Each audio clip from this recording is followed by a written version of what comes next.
New Year, Happy New Year, Happy New Year, and welcome to 2021.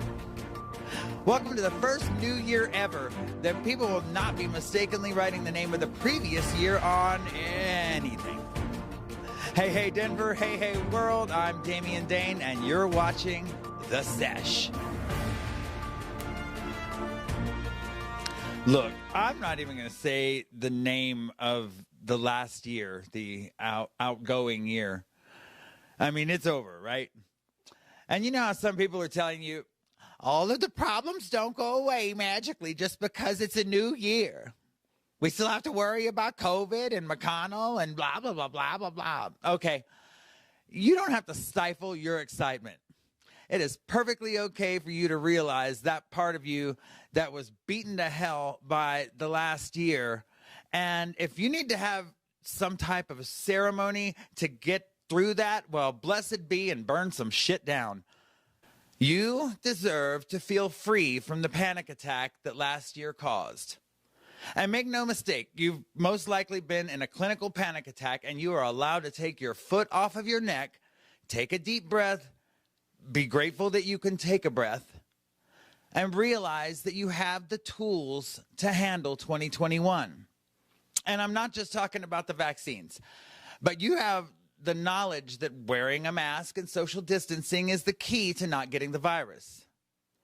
You have the knowledge that perseverance and fighting spirit are strong within you, stronger than you may have thought. What you may not have is food. What you may not have is the confidence that you'll be okay. Earlier today, I had a conversation with Lisa Lebrun, and she really opened my eyes to just what it's like right now. And it's not just Lisa, it's so many people, so many mothers across the country experiencing food shortage and having to go to a food bank for the first time. Let's look at that conversation with Lisa. I'm here now with Lisa Lebrun, who is experiencing some of what a lot of people are experiencing, and it's having to go to a food bank because things are just really, really tough. Thank you for joining me today, Lisa. Thank you for having me. Absolutely. How are you today? I'm doing good. I'm hanging in there. And Happy New Year. Happy New Year to you, too. And I hope it brings a whole lot more happiness than this past year has. We're not even saying the name of the past year anymore. We're normalizing not saying the name of that year. So let me ask you, when was your first time actually going to a food bank? In May of this year. It was during the second lockdown. And everybody was things were flying off the shelf. Things weren't getting stocked. Money was not coming in. And that's when we had to start. Right. And so obviously this year was your first time going. How did you find out, what to do? Did you have to do the research, or was it ready, Actually pretty lucky. My landlord, she worked in the healthcare field, and she did resources for people as well. And so since she had to get resources for herself, she took me with her and got me into knowing where the food bank and everything was at. Oh, that's nice. And that, I get to see a lot of people helping people right now. I mean, like starting my nonprofit and stuff, people are telling me what they're doing to help other people, and that's definitely heartening. So what's the process like? How does it make you feel to be there? The process isn't too hard, but being there, it doesn't feel good. It feels, especially when you see military handing out your goods and everything, and so many people in line, and you see Mercedes and Lexus, and you're like, whoa, it's not just me. Right. It's people that had lots of money that are struggling now too. And it doesn't make me feel as bad, but you still have that feeling of, oh my God, I can't provide. I can't do anything. I'm stuck. Right. And it's horrible. I mean, you're definitely not alone. I know. I hope you feel that, because I mean, have these lines, like I see the video of lines in Texas, just blocks and miles of just people waiting. And you're right there. It's Mercedes, it's Beamers, and the people inside, there's no way to people, there's no look of hunger right now. There's no look of being without. It looks like all of America right now. And, what do you think people should know if people are watching that feel like they want to go to a food bank, or not want to, but, need to, what should they know before going?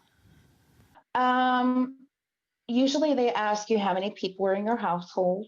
And if you don't have that information with you right on hand, they'll say, take the paper home. And when you come back next time, just put that information and give it to us. Just have your ID every time, because they just want to make sure that, you can be in their system, I guess you could say, so that if you need more resources, they can contact you. Nice. And also to like prove you're not like popping around every time they have food bank days, because every food bank usually has 2 days a week, but you can only go once. So just be prepared for that. Right. To avoid people taking advantage of it, obviously. And hopefully that's not happening a lot.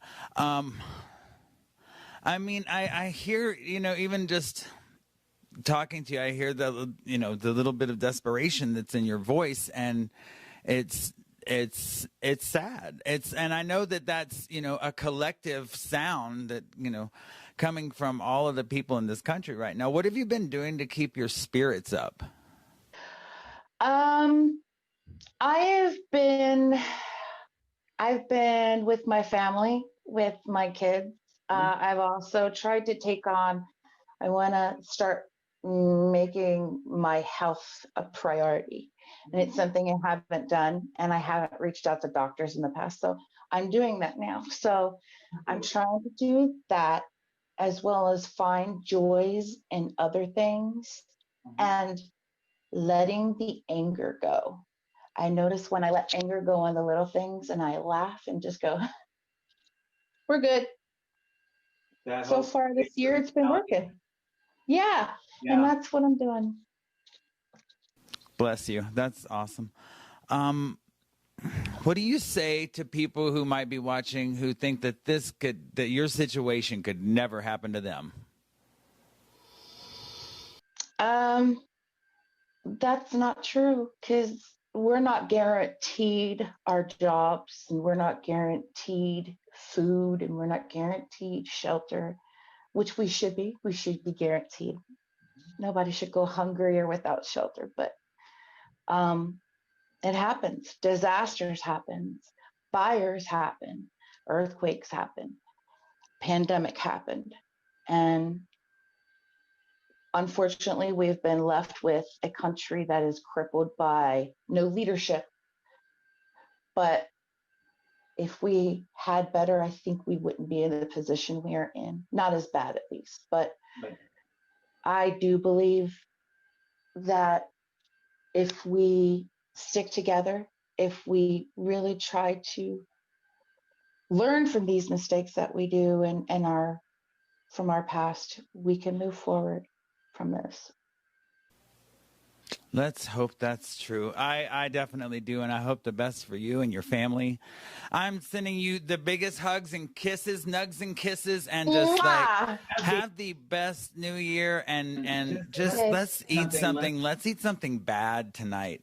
Let's share with each other what we eat that's really bad. And then we'll concentrate on that physical health tomorrow. Mental health we'll take care of tonight, right? Exactly. You got it. Always. All right. Love you, babe. Love you, talk sweetie. To you soon. Thank you for joining us. Happy New Year. Happy New Year. I'm putting up the information right now for Feeding Denver's Hungry. Jim Sharper is a hell of a guy, a good old sober guy that I love with all my heart. Jim takes care of a lot of people. Jim and all of his volunteers take care of a lot of people in Denver. And it would be great if you could donate to Jim and Feeding Denver's Hungry to help them do the work that they do. Thank you for tuning in to The Sesh. I have an interview tomorrow with Asia Tony and Dominique Richardson, and I'm super excited about that. Those are the two of my favorite people in the world. But we're going to be talking about the reasoning behind why there were no charges filed in the Tamir Rice case. Very disturbing.